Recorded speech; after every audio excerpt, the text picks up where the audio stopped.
नमस्कार, मैं रवीश कुमार। अक्सर दैनिक घटनाएं दूरगामी महत्व के विषयों पर भारी पड़ जाती हैं। इन्हीं कारणों से शिक्षा जैसे गंभीर विषयों पर चर्चा का समय संक्षिप्त हो जाता है। अब आप देखिए, गुरुग्राम में बारिश हुई तो सबको पता था कि पानी भरेगा। आज के दिन गुरुग्राम के लोग बारिश के पानी में डूबी कारों की तस्वीरें साझा कर हतप्रभ होने का पुनरअभ्यास कर रहे हैं। कुछ साल पहले गुरुग्राम रात भर बारिश में डूबा रहा। काफ़ी हैशटैग हुआ। नीति आयोग ने कहा है कि 2020 तक जिन 21 शहरों में भूमिगत जल खत्म हो जाएगा, उनमें से एक गुरुग्राम है। फिर भी गुरुग्राम के लोग बारिश के पानी भर जाने पर हैरान हैं, जबकि बारिश का पानी सूरत और पटना में भी भर जाता है, इवन बनारस में भी। मुझे ये पता है कि सुशांत सिंह राजपूत प्रसंग में सुप्रीम कोर्ट के फैसले ने आज न्यूज़ रूम को बहुत राहत दी है। काफ़ी कोलाहल है। 2-3 लोग इधर से और 2-3 लोग उधर से बुलाए जाने का स्कोप बढ़ गया है। पुनः कहना चाहूँगा कि शिक्षा एक दूरगामी महत्व का विषय है।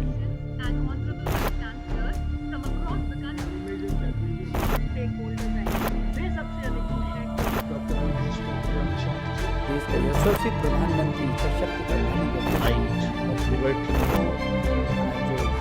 17 अगस्त को एसोसिएशन ऑफ इंडियन यूनिवर्सिटी ने इस पर एक वेबिनार का आयोजन किया। इसमें कई वाइस चांसलर, शिक्षण संस्थाओं की नियामक संस्थाओं के मुखिया, शिक्षा मंत्री शामिल थे। प्रधानमंत्री ने भी संबोधित किया। इस वेबिनार में कई उल्लेखनीय बातें हुई, जिन्हें प्राइम टाइम के अग्रिम हिस्से में शामिल किया जा रहा है। इन विचारों को सुनकर आप सुदूर अतीत के स्वर्णिम भारत की झलक तो पाते ही हैं, आगामी भविष्य के आभा मंडल पर भी दृष्टिपात कर पाते हैं। National board of accreditation (NBAI) के चेयरमैन के अग्रवाल ने कहा कि इस देश में एक सिक्स्थ सेंस है, जिससे पता चल जाता है कि आगे क्या होने वाला है। मैं उसी सिक्स्थ सेंस की प्रेरणा से प्राइम टाइम कर रहा हूं, ताकि आपको भी पता चले कि शिक्षा में आगे क्या होने जा रहा है। ये डिकेड में इतना काम होगा, इतना नॉलेज बढ़ेगा कि एक शिक्षा नीति 10 साल के बाद दोबारा लानी पड़ेगी। जोश में चेयरमैन साहब बोल गए कि इस डेकेड यानी दशक में इतना काम होगा कि लगता है मंत्री जी को एक शिक्षा नीति 10 साल बाद फिर से लानी पड़ेगी। साथ ही वाइस चांसलर ही इसी नीति को इम्प्लीमेंट करेंगे। क्या ये सभी वाइस चांसलर अगले 10 साल तक और उसके बाद भी रहेंगे? यह सुनकर अच्छा लगा। जिस देश में जुलाई महीने में ही 50 लाख वेतन भोगियों की नौकरी चली गई हो, टूरिज्म एंड ट्रेवल सेक्टर में 4 करोड़ और लघु व मध्यम श्रेणी के उद्योगों के सेक्टर में 4 करोड़ नौकरियां जाने की बातें हो रही हों, वहां पर वाइस चांसलर अगले 10 साल तक और उसके बाद भी बने रहने की सुखद कल्पना प्रस्तुत कर रहे हैं। यह सुनकर मन आह्लादित हुआ। के अग्रवाल ने उचित ही कहा कि अमेरिका ऑटोमेटिक गाड़ी बनाता रहे, पर अगर हमारे छात्र ट्रैक्टर बनाएंगे तो दुनिया की ज्यादा सेवा करेंगे। प्राइम टाइम का यह कार्यक्रम आप दर्शकों से अतिरिक्त धीरज की मांग करता है। तभी आप समझ पाएंगे कि भारत की शिक्षा प्रणाली को बदलने वाले क्या सोच रहे हैं, क्या बोल रहे हैं। उनके सूत्र वाक्यों को समझना अत्यावश्यक क्यों है। यह मेरा सौभाग्य है कि मुझे माध्यम बनने का अवसर प्राप्त हुआ है। और शायद ये भारत के सोच की परिकल्पना थी कि हमने री इमेजिनिंग इंडियन यूनिवर्सिटीज कोविड से बहुत पहले टाइटल डिसाइड कर लिया था। तो कोविड तो बहुत बाद में आया, लेकिन ये टाइटल री इमेजिनिंग इंडियन यूनिवर्सिटीज अब बहुत पहले डिसाइड हो गया था। जैसा कि हमारी संस्कृति में कहते हैं कि कुछ विद्वानों को बहुत पहले पता चल जाता है कि आने वाली घटनाएं क्या होने वाली हैं। तो शायद कहीं सिक्स्थ सेंस इस देश में थी कि हमें री इमेजिनिंग की इस समय बहुत सख्त जरूरत होगी। रे कुर्जवेल एक फ्यूचरिस्टिक प्रेडिक्शनिस्ट साइंटिस्ट हैं, गूगल में काम करते हैं। उन्होंने ये लिखा था कि 20वीं शताब्दी में इतना ज्ञान में बढ़ोतरी हुई जितना सारे इतिहास में नहीं हुई थी, और फिर 21वीं शताब्दी के पहले दशक में इतना हुआ जितना 20वीं शताब्दी में नहीं हुआ। ये डिकेड में इतना काम होगा, इतना नॉलेज बढ़ेगा कि मुझे शायद ऐसा लगता है कि शिक्षा मंत्री जी को एक शिक्षा नीति 10 साल के बाद दोबारा लानी पड़ेगी। मेरे साथी वाइस चांसलर्स बहुत से विद्यमान हैं यहाँ, और अल्टीमेटली इस शिक्षा नीति को इम्प्लीमेंट करना उनके कंधों पर आता है। लेकिन हमारे बेंगलोर में स्कूल ड्रॉप आउट्स ने ऑटोनोमस ट्रैक्टर का आविष्कार किया और वो ट्रैक्टर खेतों में काम कर रहा है और खेतों में खुदाई का काम कर रहा है, खेतों से माल आगे ले जा रहा है। तो ऑटोनोमस कार्स अमेरिका बनाता रहे, ऑटोनोमस ट्रैक्टर यदि हम बनाएंगे तो शायद हम अमेरिका से भी ज्यादा सारे विश्व की सेवा कर पाएंगे। इस शिक्षा नीति में माना गया है कि क्वालिटी के बिना एजुकेशन का कोई महत्व नहीं रहेगा और हमें क्वालिटी की तरफ बहुत तेजी से आगे बढ़ना है। और राष्ट्रीय भाषण में मैंने भाषण में ये कहा था कि सारे प्रजातंत्र का एक उद्देश्य होता है कि हम इक्वालिटी की तरफ आगे बढ़ सके और शिक्षा नीति में हम इक्वालिटी को इक्विटी और असेस के माध्यम से आगे बढ़ रहे हैं। तो मुझे एक कोट याद आ रहा है जो मैंने उसमें कहा था कि इक्वालिटी को मैं दो भागों में देखता हूं, E plus quality. E means electronic information technology और क्वालिटी मीन्स क्वालिटी। तो यदि हम डिजिटाइजेशन और क्वालिटी दोनों को जोड़ पाएंगे तभी प्रजातंत्र में इक्वालिटी की तरफ बढ़ पाएंगे। आज स्मार्टफोन 1 लाख रुपए का भी है, आज स्मार्टफोन 5,000 रुपए का भी है। ये इक्वालिटी है जिसे हम पहचान नहीं रहे, जिसे हमें आगे बढ़ाना पड़ेगा। लाइव मिंट वेबसाइट पर प्रशांत के नंदा की एक रिपोर्ट है, 28 जुलाई की है इसी साल। उस रिपोर्ट के अनुसार भारत में कोरोना के कारण 179 पेशेवर संस्थान बंद हो गए। इनमें से कुछ इंजीनियरिंग कॉलेज हैं और बिजनेस स्कूल भी। पिछले 9 साल में बंद होने वाले संस्थानों की यह संख्या सबसे अधिक है। इसके अलावा 134 संस्थानों ने नए बैच शुरू करने की अनुमति नहीं मांगी है। ये डेटा है all India council for technical education AICTE का, जिसके चेयरमैन अनिल सहस्त्रबुद्धे ने भी इस प्रबुद्ध समागम में अपने विचार रखे। उन्होंने एक छात्र में कम से कम 14 गुणों की कल्पना पेश की है जो नई शिक्षा नीति के तहत एक छात्र में विकसित की जाएगी। पहले 4 हैं क्रिएटिविटी, क्रिटिसिज्म, कंपोजर, कम्युनिकेशन।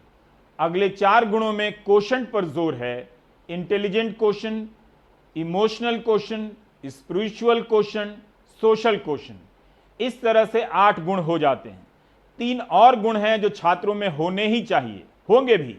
वो इस प्रकार हैं उत्सुकता, संवेदनशीलता और लाइफ लॉन्ग लर्निंग, जीवन शिक्षा।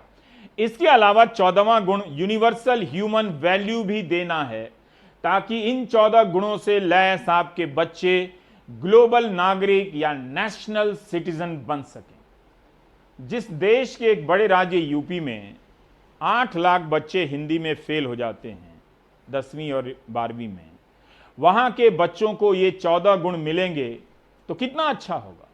कम से कम वहां कोई फाइनेंस कंपनी 34 लोगों से सवार बस को अगवा नहीं कर ले जाएगी, यात्रियों को बीच रास्ते में छोड़कर बस लेकर भाग नहीं जाएगी। आगरा की यह घटना दोबारा ना हो, इसलिए विश्व मानव और महामानव बनाए जाने की कल्पना नई शिक्षा नीति में लगती है। अपनी बात को रोचक बनाने के लिए अनिल सहस्त्रबुद्धे ने अटल बिहारी वाजपेयी की 4 कविताओं का भी उल्लेख किया। एजुकेशन शुड इग्नाइट क्यूरियोसिटी, उत्सुकता बढ़ानी चाहिए। उसमें से हमको ऐसी यूनिवर्सिटी बनानी चाहिए कि छात्रों के मन में उत्सुकता बढ़े। Then the culture of that learning, life long learning, इसको हमको डेवलप करना चाहिए। जीवन शिक्षा की शुरुआत होनी चाहिए। उसके अलावा क्रिएटिविटी, रचनात्मकता को बढ़ावा देना चाहिए। We have to create our students who are compassionate, संवेदनाशील बनना है कि उसमें हम सिर्फ IQ नहीं है लेकिन EQ और सोशल क्वोशंट और इवन स्पिरिचुअल क्वोशंट हम कैसे बढ़ा सके, इसके ऊपर भी ध्यान देना चाहिए। कम्युनिकेशन स्किल तो इंडस्ट्री हमेशा बोलती है कि we have to have communication skill amongst our students, उसको बढ़ावा देना है। उसके साथ साथ सबसे महत्वपूर्ण है क्रिटिसिज्म को एक्सेप्ट करना। आलोचना जब दूसरे लोग करते हैं तो उसको साथ में संभाल के उसके ऊपर हम कैसे आगे बढ़ सकते हैं, उससे भी अच्छा कर सकते हैं, उसको देखना। That means composer, maintaining that मानसिक संतुलन, ये बहुत महत्वपूर्ण है। और कल के नागरिक बनाना, सिटीजनशिप, और नेशनल हो या ग्लोबल सिटीजन्स जो हम बोलते हैं, उसको भी तैयार करना। इसके लिए यूनिवर्सल ह्यूमन वैल्यूज और the induction of students into the curriculum, into the institutions and universities should be associated with values to be created amongst them. And then finally care for environment, अपना वातावरण को ठीक रखने के लिए क्या करना चाहिए उसके बारे में भी हमको करना चाहिए। कल ही हमारी वाजपेयी जी की पुण्यतिथि हुई और उनकी कई कविताएं व्हाट्सएप में चल रही थी और काफ़ी लोग उसके बारे में चर्चा भी कर रहे थे।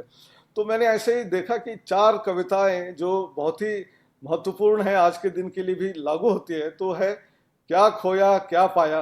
तो मेरे ख्याल से वो अलग विषय में था, लेकिन आज जब हम कोविड-19 समय पे देखते हैं तो हमने खोया स्पोर्ट्स, कल्चरल एक्टिविटीज़, खेलकूद, नाटक, संगीत, ये हो नहीं पा रहा है, इसलिए ये हमने खोया। लेकिन क्या पाया, तो हमने ऑनलाइन एजुकेशन को पाया, इसको कैसे अच्छी तरह से चला सकते हैं इसको पाया। और दूसरी कविता है नई दिशा, यानी आज नई जो शिक्षा नीति आई है उसको हमको नई दिशा देने वाली है, इसलिए नई दिशा। और संवेदना, जो मैंने अभी भी कहा कि अलग अलग चीज़ों में से संवेदना बहुत महत्वपूर्ण है, एम्पैथी बहुत महत्वपूर्ण है, हमारे छात्रों में हम कैसे पैदा कर सकते हैं। और आखिर है कदम मिलाकर चलना होगा, ये तो हमारी NCERT किताब में भी एक कविता है।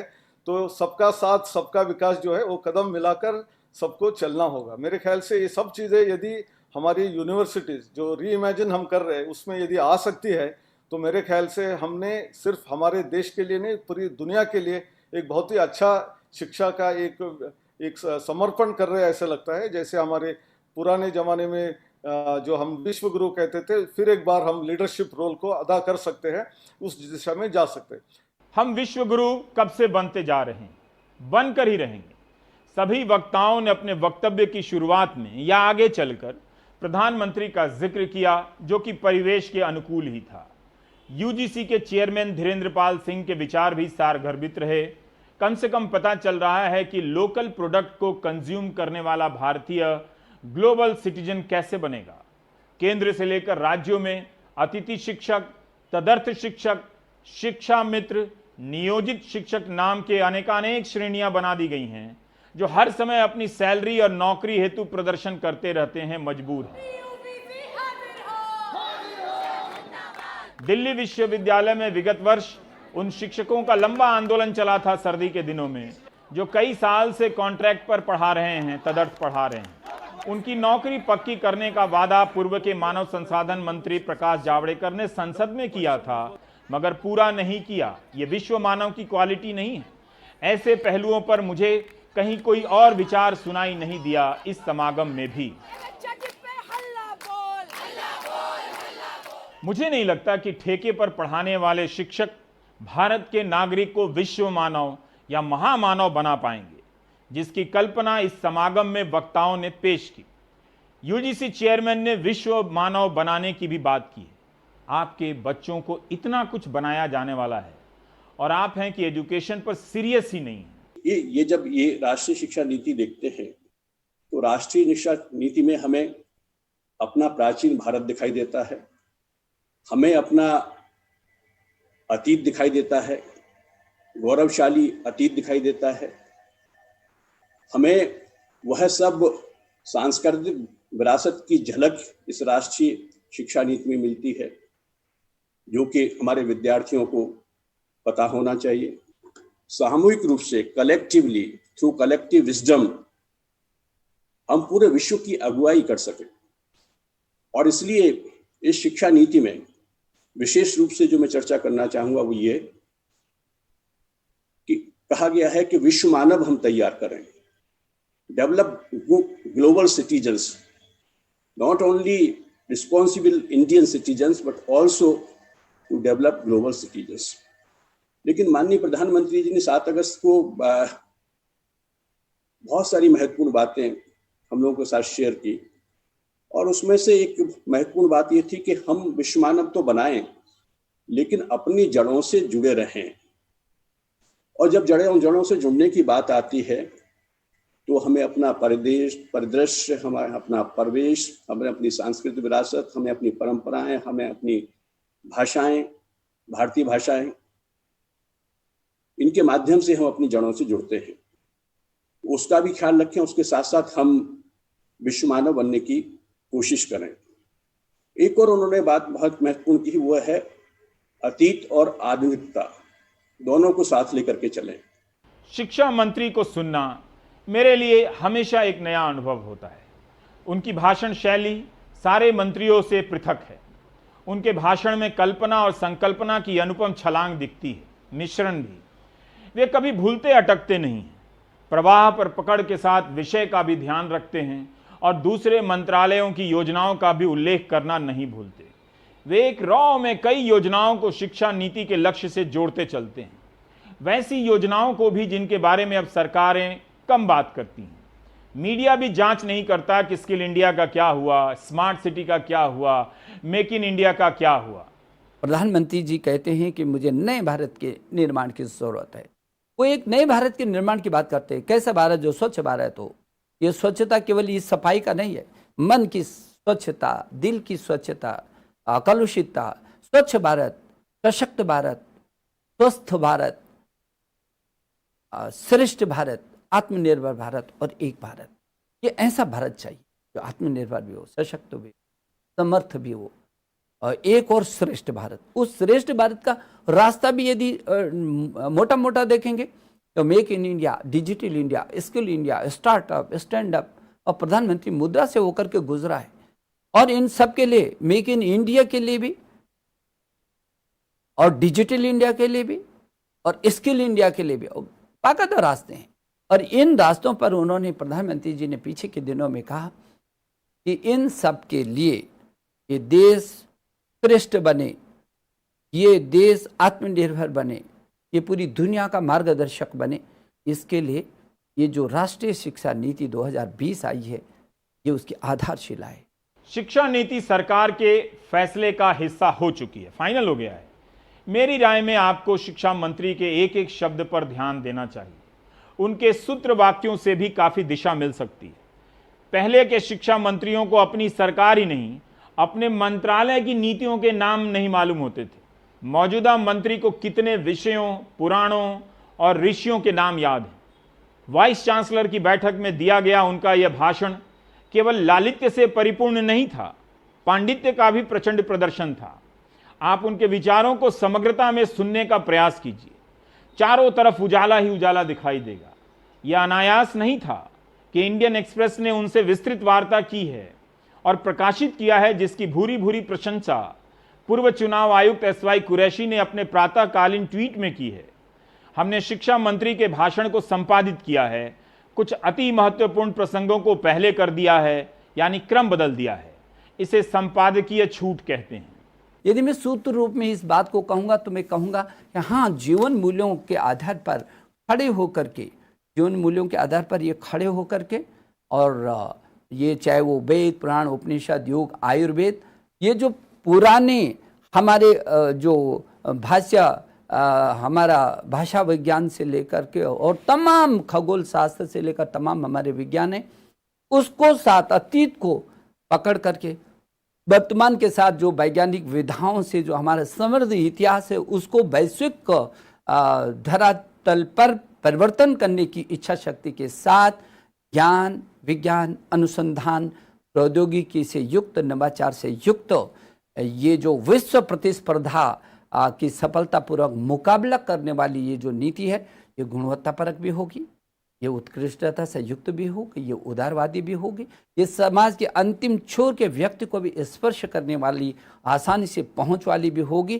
तो ये जवाबदेही वाली भी होगी, तो समग्र विकास की क्षमता वाली भी होगी, ये सामर्थ्य वाली भी होगी, तो ये समानता के आधार वाली ज्ञान आधारित नीति भी होगी, शिक्षा नीति भी होगी, समावेशी और सार्वभौमिक होगी। और ये नीति पूरे विश्व में भारत को ज्ञान की महाशक्ति के रूप में स्थापित करने वाली होगी। क्योंकि हमारे देश के प्रधानमंत्री ने कई बार ये कहा है, ये जो 21वीं सदी है ये ज्ञान की सदी है, और इसलिए जो ज्ञान है वो ज्ञान का भंडार ही मैं समझता हूँ कि मेरा हिंदुस्तान रहा है, आज भी है।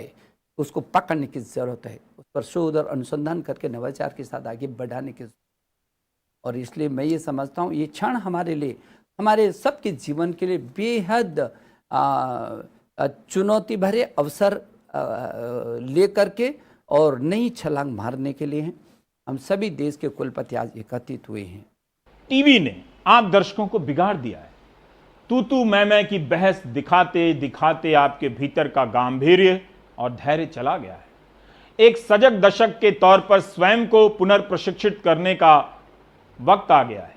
मुझे लगता है कि शिक्षा मंत्री भी श्रोताओं के धीरज में आ रही कमी को जानते होंगे, इसलिए लंबे भाषण के बीच छोटे छोटे पॉइंटर भी उपलब्ध कराते रहते हैं, ताकि इन सरल हिंदी में सुनते हुए आप आंग्ल नामों का भी रस ले सकें।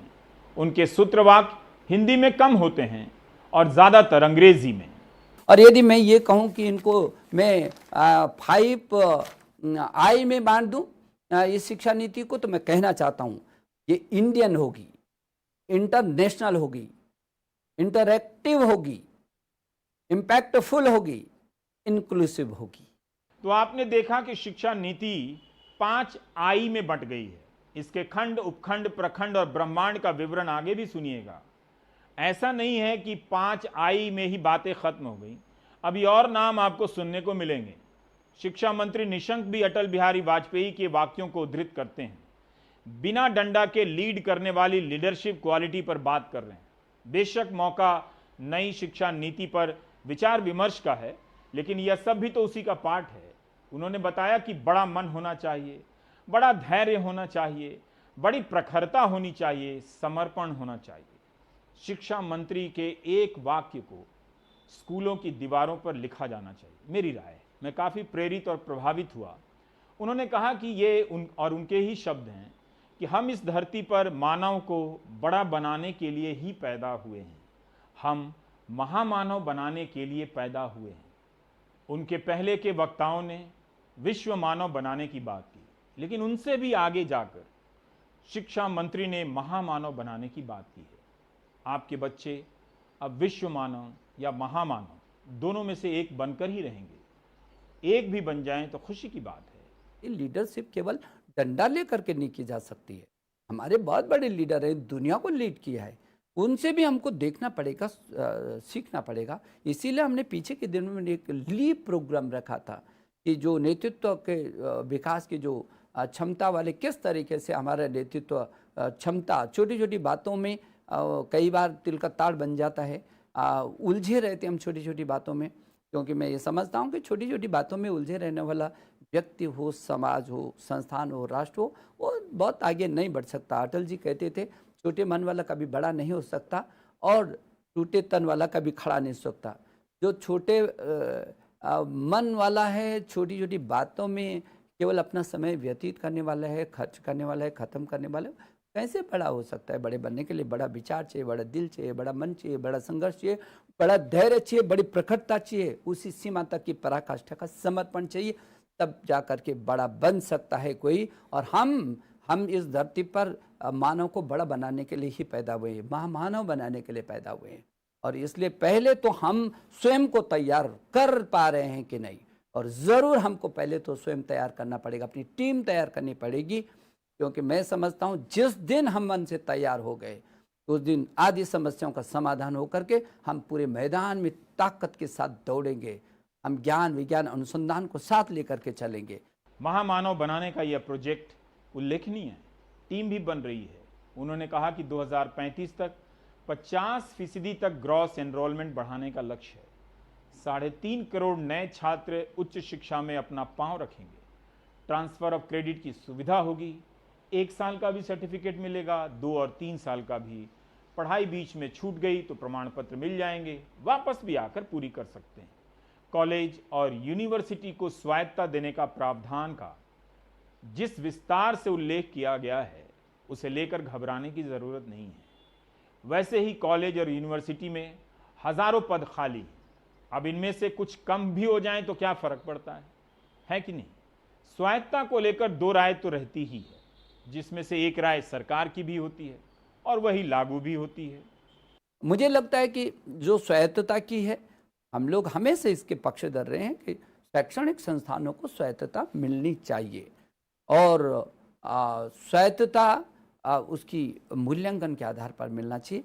तो जहां हम लोगों ने ये किया है कि विश्वविद्यालय भविष्य में चरणबद्ध तरीके से कैसे करके संबद्धता 300 तक ही एक विश्वविद्यालय, ताकि उन जो महाविद्यालय हैं 300 महाविद्यालयों की यदि संबद्धता उसकी होती है तो उन महाविद्यालयों को पूरी ताकत के साथ बहुत अच्छे तरीके से वो विश्वविद्यालय उभार सकता है।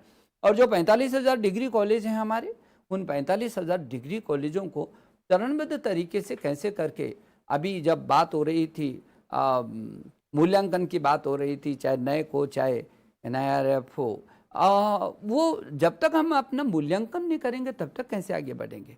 तो ये भी चरणबद्ध तरीके से अभी 45,000 डिग्री कॉलेजों में केवल 8,000 डिग्री कॉलेज ही स्वायत्तता को लिए हुए हैं। तो बी को ए में ले जाएंगे, ए को A+ में ले जाएंगे, A+ को A++ में लेकर के जाएंगे और आगे बढ़ाएंगे हम। और इसलिए ये चरणबद्ध तरीके से स्वायत्तता देने का भी ये इसमें प्रावधान है।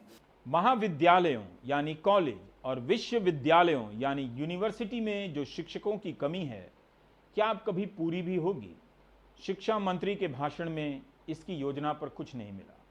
8 लाख बच्चे हर साल बाहर पढ़ने चले जाते हैं, इसे रोकने की योजना है। क्या वाकई वे रुक जाएंगे? कब रुकेंगे?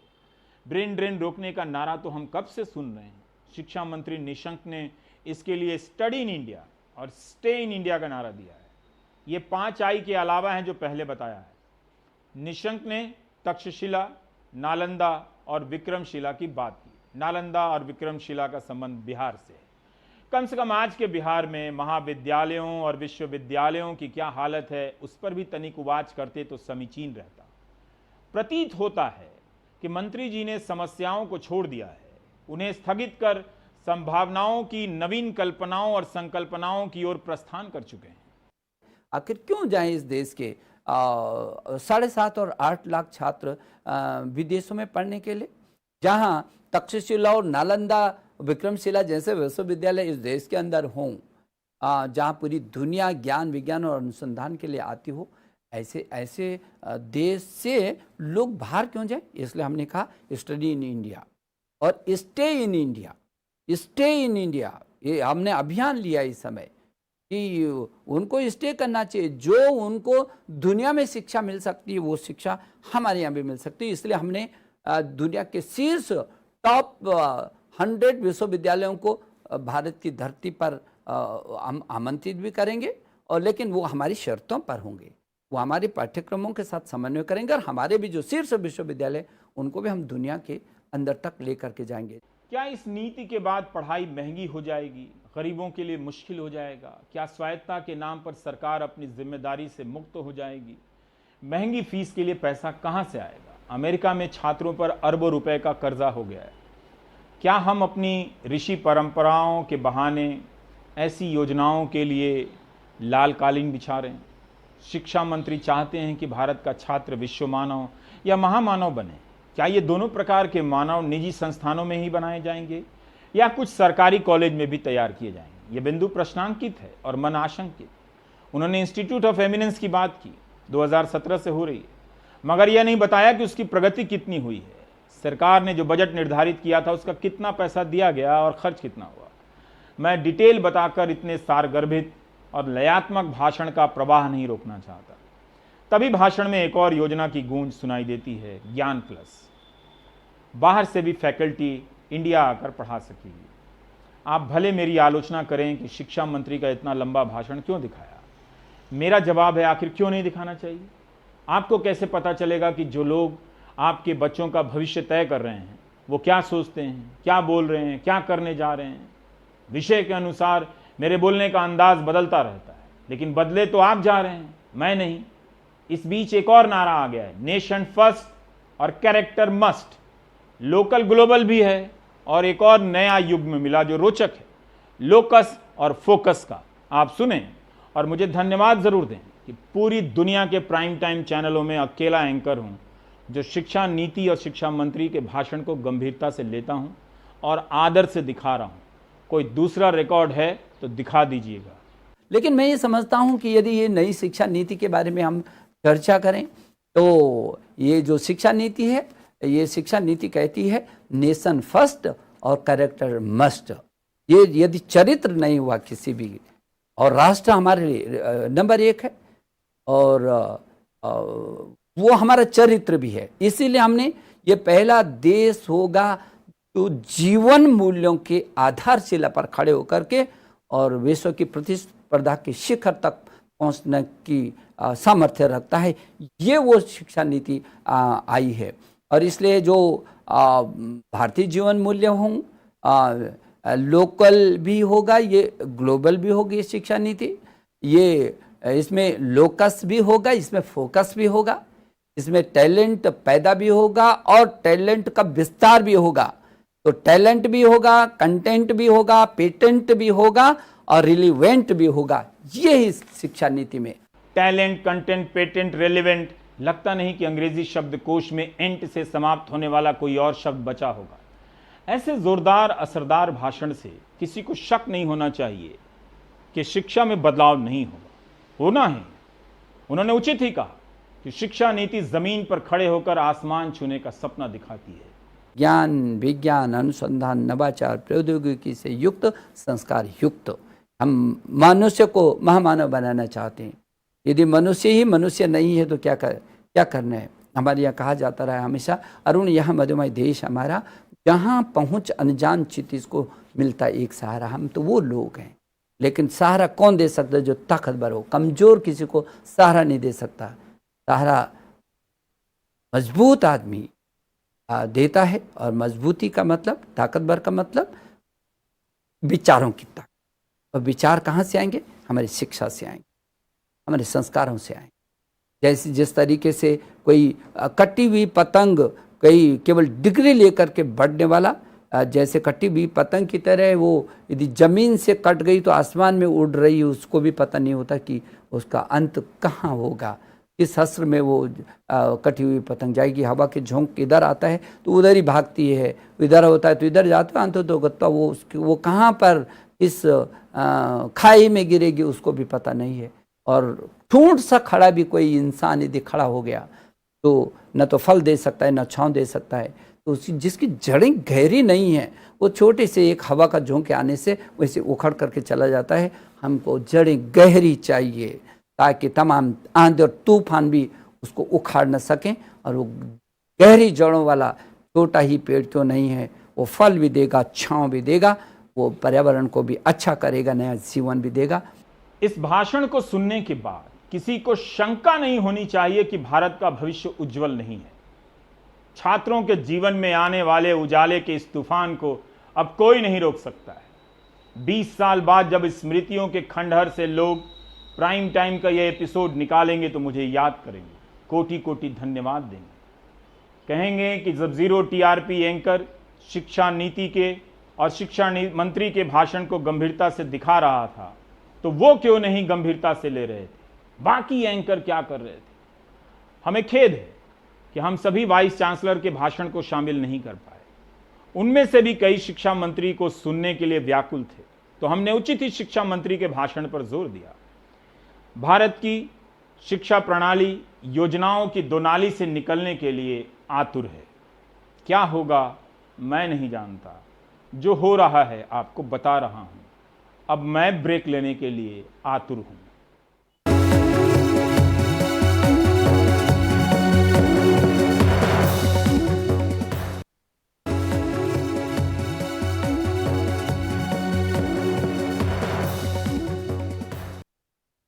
हिंद महासागर में बसे देश मॉरिशस के तट पर 2 हफ्ते पहले हुए तेल रिसाव से समुद्री जीवों और तटीय पर्यावरण को काफी नुकसान पहुंचा है।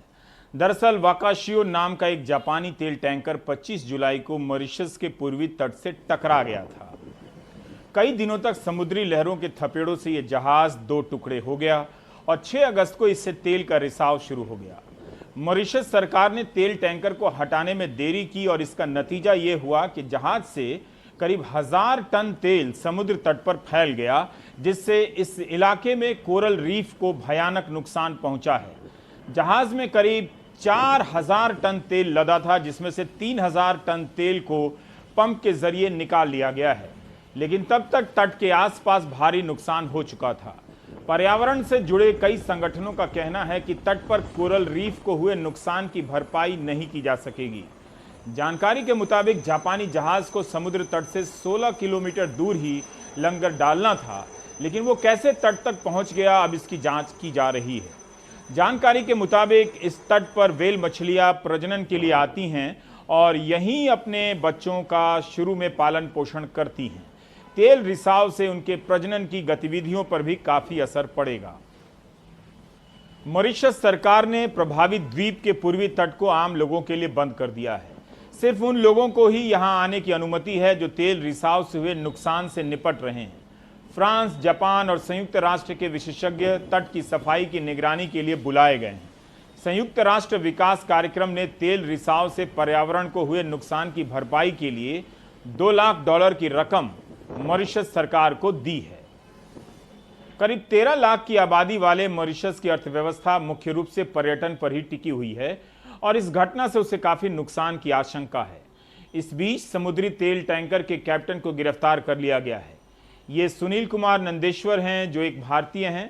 घटनास्थल से मॉरिशस ब्रॉडकास्टिंग कॉरपोरेशन की पत्रकार सुमेहरा ओकबुरली ने हमारे लिए ये खास रिपोर्ट भेजी है।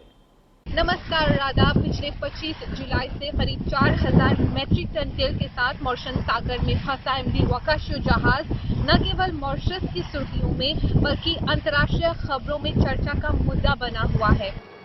अभी हम मॉरिशस के दक्षिण पूर्व स्थित प्रोटेक्टेड मैरीन जोन पॉइंट डेस्नी के समुंदर के किनारे हैं, जहां पिछले 6 अगस्त को इस जहाज में एक बहुत बड़ी दरार देखी गई थी, जिसके चलते तेल रिसाव होने लगा। तब से लेकर आज तक एक एक लम्हा मुश्किल रहा है, क्योंकि कश्ती के अन्य हिस्सों में भी और दरारें होने लगी और करीब 800 मैट्रिक टन तेल समुंदर में फैल गया। ये ईंधन कई लगूनों में फैलता गया, जैसे ब्लूबे, रिवियर दी क्रेओल, दो Frere, quatre sœurs, बोis des Amourettes आदि। ये जाने कि वहाँ के क्षेत्रों में बहुत सारी समुद्री जीव जंतुएं, मछलियां हैं, जिनसे वहाँ के मछेरों की जिंदगी चलती है। आपको बता दें कि प्रभावित इलाकों के मछेरों और मछली बेचने वालों के लिए सरकार ने एक सॉलिडारिटी ग्रांट लागू किया है। इस महीने के अंत में उन्हें 10,200 रुपए का ग्रांट प्राप्त होगा। प्रधानमंत्री प्रवीण कुमार जगन्नाथ की अध्यक्षता में रोजाना नेशनल क्राइसिस मैनेजमेंट कमेटी की बैठक लगाई जाती है। शुरुआत में खराब मौसम की वजह से अधिकारियों को बहुत दिक्कतें हुई। मॉरिशस में पर्यावरण आपात स्थिति की घोषणा भी की गई। स्थिति की गंभीरता के मद्देनजर मॉरिशनों ने एक बहुत बड़ी सॉलिडारिटी दिखाई। देश के 4 कोनों से लोग गन्नों के सूखे पत्तों और प्लास्टिक बोतलों से आर्टिजानल बूम्स बनाने लगे। यहाँ तक कि लोग बाल कटवा कर देने लगे। कई दूसरे देशों से कई टन बाल ऑयल बूम्स बनाने के लिए भेजे गए हैं। सरकार, निजी सेक्टर, आम जनता और दूसरे देशों की मदद से हर स्तर पर कोशिशें की जा रही हैं ताकि मॉरिशस के नीले समुंदर को बचाया जा सके, जिसकी बदौलत देश वर्ल्ड बेस्ट टूरिस्ट डेस्टिनेशन में से एक है। ये बात उल्लेखनीय है कि फ्रांस, रिनन टापू और रूस की मदद से, खासकर सैल्वेज टीम की सहायता से जहाज से तेल को पंप किया जा सका है। इंडियन ऑयल मॉरिशस लिमिटेड ने ट्रेस्टा स्टार के जरिए 1000 क्यूबिक मीटर पंप करने में मॉरिशन अधिकारियों की मदद की। शनिवार 15 अगस्त को इस जहाज के 2 टुकड़े हुए और आपको बता दें कि जहाज के सामने वाले हिस्से को 8000 नॉटिकल मील दूर और समुंदर में 2000 मीटर की गहराई में डुबो दिया जाएगा। डायरेक्टर ऑफ शिपिंग एलेडोना के अनुसार अब तक 5000 नॉटिकल मील पार किया जा चुका है। दूसरे हिस्से से अभी तक निपटना काफी मुश्किल है, क्योंकि उसमें अभी तक कुछ क्यूबिक मीटर मिक्स्ड और रह गया है। एक एंटी साइक्लोन पाया जा रहा है इलाके में, जिसकी वजह से समुंदर की स्थिति अच्छी नहीं है। मॉरिशस में फिलहाल जापान से 2 डिजास्टर रिलीफ टीमें हाथ बटाने आई हुई हैं। रविवार 16 अगस्त से भारतीय विशेषज्ञ जैसे पोल्यूशन रिस्पांस टीम भी मॉरिशस में नेशनल कोस्ट गार्ड की मदद करने आई है। इंडियन एयरफोर्स विमान के जरिए समुंदर को साफ करने के लिए 30 टन उपकरण लाए गए हैं, जैसे कि बूम्स और स्कीमर, और विभिन्न देशों से 70 विशेषज्ञ काम पे लगे हैं। जहां तक जांच की बात है, एंडेंजरिंग सेफ नेविगेशन के तहत अंडर वार्निंग पूछताछ की गई और पुलिस ने दोनों को गिरफ्तार किया। अगले 25 अगस्त को दोनों अदालत में फिर से पेश होंगे। जहाज के सामने वाले हिस्से को घटनास्थल से 8000 नॉटिकल मील दूर और 2000 मीटर गहरे समुद्र में डुबो दिया जाएगा। और जो दूसरा हिस्सा है उससे निपटना अभी काफ़ी मुश्किल है, क्योंकि एक एंटी साइक्लोन है और ज़ोरदार हवाएं चल रही हैं और ऊंची लहरें भी उठ रही हैं। लेकिन भारतीय पोल्यूशन रेस्पॉन्स टीम और नेशनल कोस्ट गार्ड मिलकर काम कर रही है और साथ में दूसरे देशों से भी विशेषज्ञ आए हुए हैं। आपको बता दें कि रोजाना प्रधानमंत्री की अध्यक्षता में नेशनल क्राइसिस मैनेजमेंट कमेटी की बैठक लग रही है और हर एक बात का जायजा लिया जा रहा है। ये थी सुमेहरा अकबर अली, राष्ट्रीय टेलीविजन से, मॉरिशस ब्रॉडकास्टिंग कॉरपोरेशन।